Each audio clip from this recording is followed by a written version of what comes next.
Chapter 31. Black clouds swirled over the White Tower. The stone keep rose from the centre of the courtyard, its pinnacled turrets snarling up against the rain. Ravens hopped around the walls, untroubled by the rumbling thunder as they pecked the cobbles for scraps.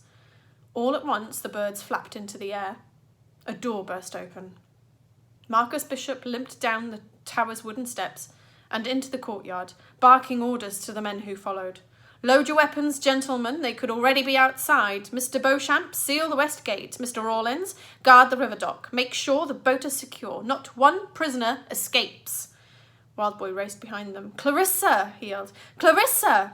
He pushed one of the gentlemen out of the way, but the man shoved him back, sending him tumbling onto the stone ground. The other gentlemen didn't have time to search for his friend. They had troubles of their own.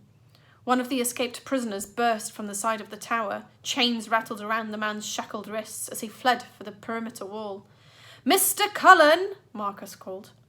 The prisoner froze. Wildboy saw that it was the man who had grabbed Clarissa through the hatch of his cell.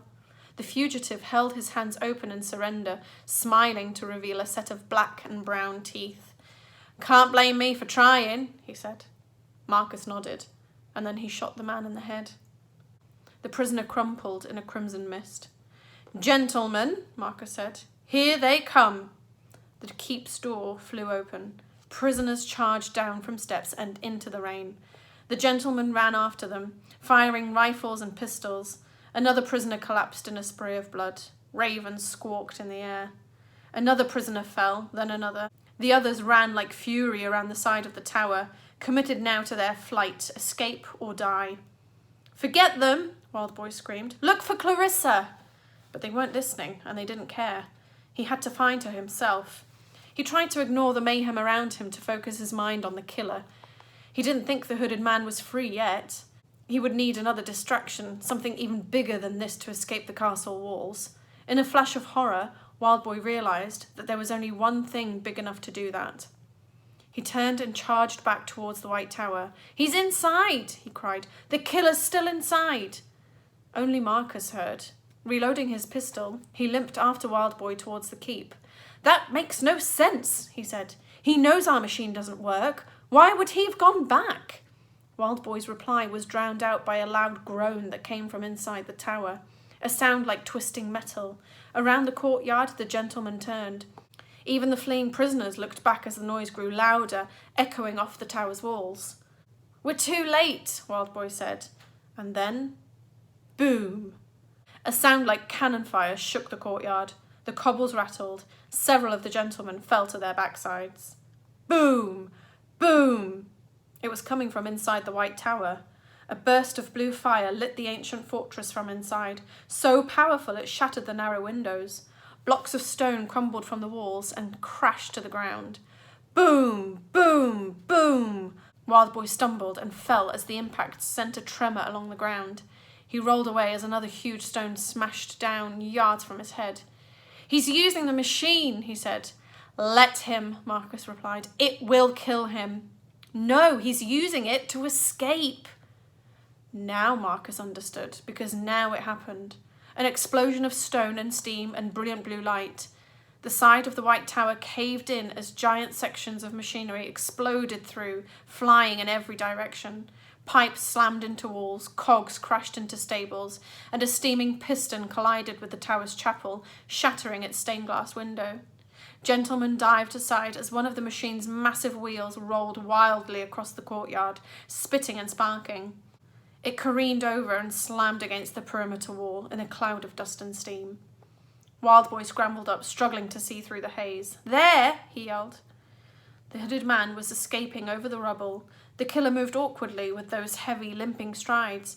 Clarissa hung over his shoulder, her fiery hair draped down the back of his cloak. "Clarissa!" Wildboy cried. He raced after them, leaping piles of broken stone. Around the courtyard, the sparks had set fire to the stables. Over the roar of the flames, Wildboy heard gunshots coming from the tower's dock. "Stop him!" someone shouted. "Don't let him get away!" But they were too late. As Wildboy ran closer, a belch of steam rose into the rain, and a steamboat chugged out into the Thames. The hooded man stood at the controls. Behind him, Clarissa lay on the deck. She looked up, dazed and bleary-eyed, blood dribbling from the wound on her head. For a second, she and Wildboy locked eyes, and then she was gone as the boat disappeared into the drizzle. Another block fell from the tower and smashed into a pile of crates beside the dock, but Wildboy just stood still, staring at the river. There was an empty feeling of dread inside his belly, like hunger gnawing at his guts. "Clarissa," he said. A sheet of paper swept over the broken crates. It was her list. Wildboy picked it up and stared at the messy writing. The clues she'd written seemed to swirl on the page. He couldn't focus, couldn't think of anything but the look on her face when he'd hurt her. Marcus came up beside him, grimacing from the pain in his knee. He plucked the golden eyeball from its socket, dripped its liquid contents onto his coat sleeve, and inhaled deeply. "Who is he?" he said. "Who is the hooded man?" "I don't know," Wildboy said. "I can't think." "Now is the time to think. Your friend's life is at stake." Wildboy whirled at him, crumpling the page. "You think I don't know that?" he yelled.